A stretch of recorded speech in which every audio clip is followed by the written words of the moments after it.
All right, welcome to the Sharp Mind Show, episode 86. I'm Nate, the Fit Future MD, your host. Be sure to shop at InserCell.com and pick you up a cool, inspirational t shirt today. Like this video, subscribe to the channel, share the video with somebody that needs it, and comment down below and let me know what you think about it. All right. Should you trust AI for financial advice? Should you trust AI, artificial intelligence, for financial advice? And the simple fact is, no, you should not trust AI for financial advice. Why? So, who makes AI, right? We call them, you might call them a brain, you might call them, but they're coders, right? They code AI. And AI learns what is available to the mass public, right? And so, the, what are you trying to do with your finances, right? You're trying to maximize the growth of your uh, net worth to the maximum of its ability, right? Um, Without taking so much risk that you basically lose it all, right? And so, does AI give you that advice? No, and it's based on who wrote the AI, right? So the AI is basically going to uh, protect itself from lawsuits, stuff like that, right? So it's not going to give you the advice that you actually need to actually become financially free, right? It can kind of give you a ballpark idea, but it's not going to give you the full. Uh, you know, you got to layer things brick by brick. It's not going to give you the full strategy, right? So that being said, um, it's all mindset, skill set, habits, right? So number one, you have to have a goal and you have to have the mindset that you can reach that goal, whatever that goal is. Your goal may be just to get a good job, right? That was what my goal was going into college, right? I was like, oh man, if I could just get a good job where I'm in the air conditioning but making, 40, $50,000, I'd be set, right? Who would have known that inflation would make that 40 or $50,000 like it was $25,000, right? So, you know, the AI is going to be sitting there giving you financial advice for today and may not be giving you financial advice that will last for the years, right? So always get a person that knows what they're doing, that has had success before. Like I said, the only profession where having a banger car or a really nice car is necessary is your financial advisor, right? You don't want to be taking it financial advice from the guy that drives the Prius. You want to be taking the you want to be taking financial advice from the guy that's got Rolls Royces, right? So keep that in mind. Um, but no, you should not be taking advice from artificial intelligence about your finances specifically. Now, I'm a life coach and I have a strategy for my finances, right? And I help people set up a strategy for themselves that allows them to become financially free, right? And so, if your financial freedom is your goal, then hit me up in the DM for life coaching and I can help you out. But I basically give the strategy away for free anyway, right? And the strategy is, right, 15% of your income automatically gets paid into your brokerage account, right? Like it's a 15% tax that you have to pay. And then the AI is going to tell you to put it into the S&P 500, ETFs, index funds, stuff like that. I'm not telling you to do that. I'm telling you to pick 5 to 10 stocks that are going to be bangers for the next 10 years and choose those instead, right? Like, um, I don't know what the actual percentage of Palantir, but Palantir went up crazy this year, right? Back in April, Nvidia was sitting at $80, right? and now it's sitting at 200. AMD, same thing, right? Like, why would you sit back and just have the S&P 500? You wouldn't, right? S&P 500 is, I think, sitting at like 15% right now, 16% maybe on the year. And, you know, any blind, no, I don't insult blind people, but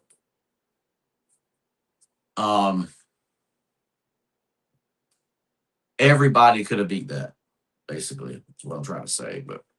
Um, but yeah, trusting that old AI financial advice is not part of the program, right? So, that's what I teach. Not financial advice for you, but um, become a client and I'll show you the full strategy and we'll go with it together. But, you know, you just had the example of Warner Brothers Discovery. They're in a fight right now, to get up to $30 a share when you could have got it 2 years ago for $8 a share, right? Triple up. Oklo's up crazy this year. So many examples of things you could buy that would beat the S&P 500 every year. So keep that in mind. Um, Obviously, that requires you to spend 10 to 15 minutes a day looking at the stuff, right? And so what are you doing with your time, right?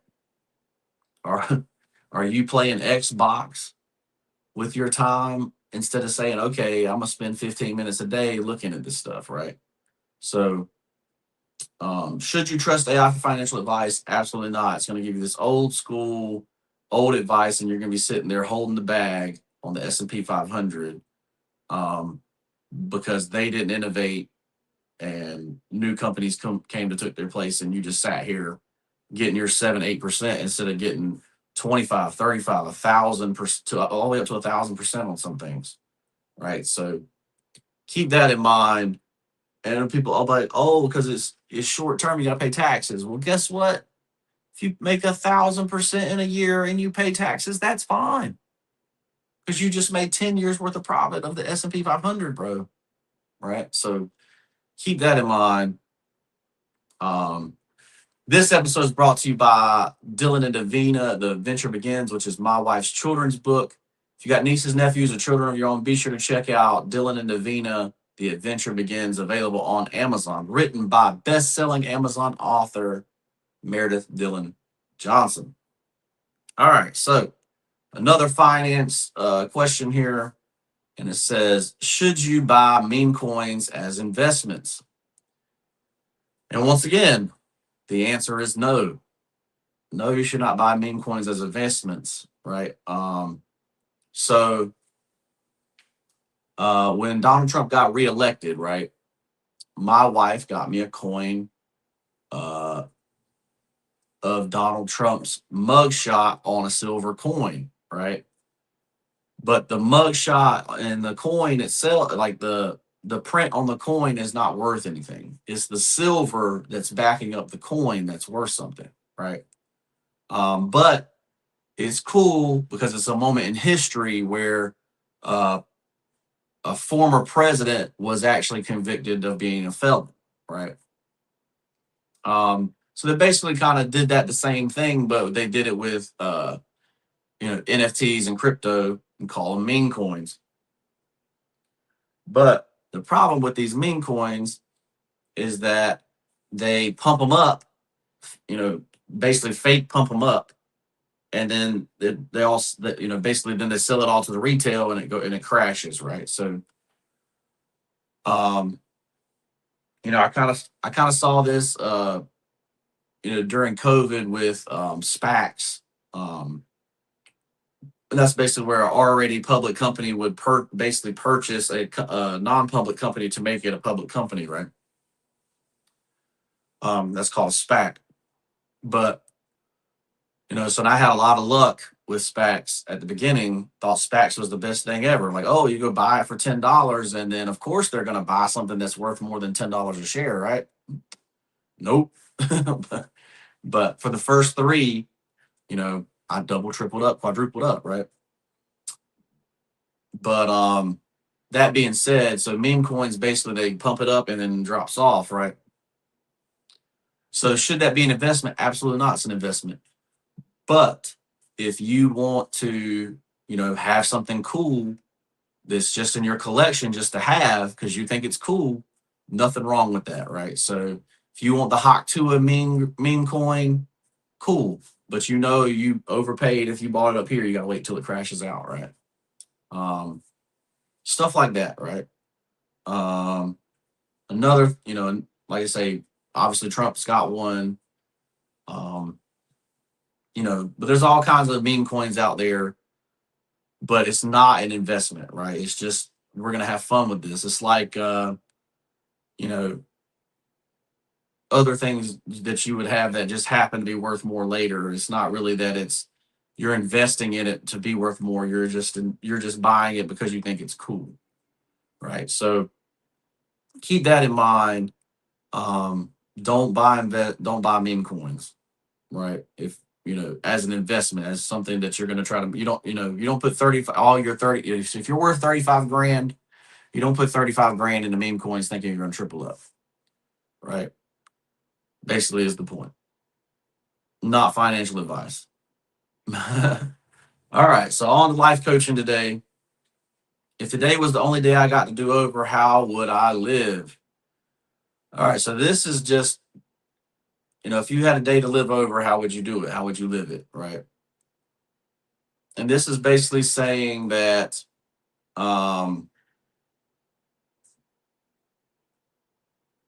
it's almost similar to as if this was your last day on earth, how would you live it, right? And if you would be doing the same thing you're doing now, then you're kind of doing the right thing. So that's kind of where it's headed, right? It's just making you aware of what you're doing, right?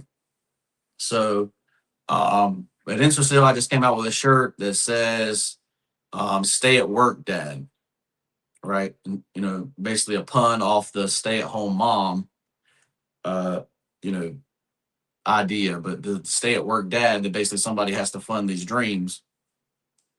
But if you, as a man, you say, "What do I do if I live this day over?" If you wouldn't go to work and take care of your family, you know, you're doing the right thing by going to work and taking care of your family, right? So that's kind of the idea. Um, but it kind of says, "Oh, I wouldn't go to this job or I wouldn't go to that job. I would do this. I would go fishing, whatever." You're basically saying, you know, your priorities should be different than what they're actually being, right? And that's basically what the idea of this question is this: if you would do something different than what you're doing today is wrong and you need to figure out how to fix it, right? So keep that in mind. If you're struggling, you're not winning, you're heartbroken, you're grinding, you need to start over, right? Ask yourself this question and it'll give you purpose to help you become successful and become someone that's fulfilled on the inside right here, right? So if you need help with that, hit me up for life coaching. This is what I do. This is how I help people, right? All right. And the last thing of the day, which is the quote of the day, and it's from Albert Einstein. It says, "In the middle of difficulty lies opportunity," right? In the middle of difficulty lies opportunity by Albert Einstein. So it's basically saying if something is difficult, something's hard, um, obviously there's going to be less people there trying to do it, right? There's going to be less people out there that are, have the gifts or the um, skill set or the habits to be able to get it done, right? So if you find yourself in a difficult situation, um, even if it's just telling people about the situation and what you did, right, may give you the opportunities that you hadn't had before in your lifetime, right?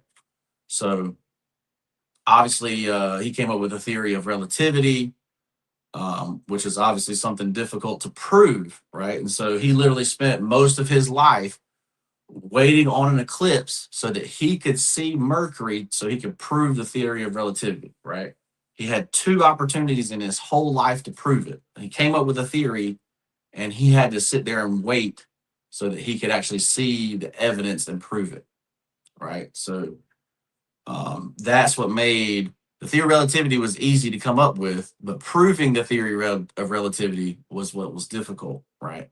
And that's why he will be remembered forever, is because of his theory of relativity and him waiting his entire life basically to prove it, right? So that being said, this is the end of this episode. Hope you guys liked it. Let me know what you thought about it in the comments below. Like I said, I tried to be more intellectual with this one. Obviously, yesterday's was a lot of sports, so trying to kind of get, don't want to have everything about sports, but I do like sports, right? I am a former athlete, and you know that kind of thing. So I do like sports, and but I hope you liked the episode. Make sure you subscribe to the channel if you haven't. Like the video if you haven't. Comment down below. Let me know what you thought about it.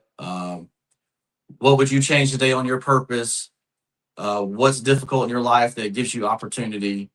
Um, and Make sure you go to instaseal.com and pick you up the new t-shirt that's out.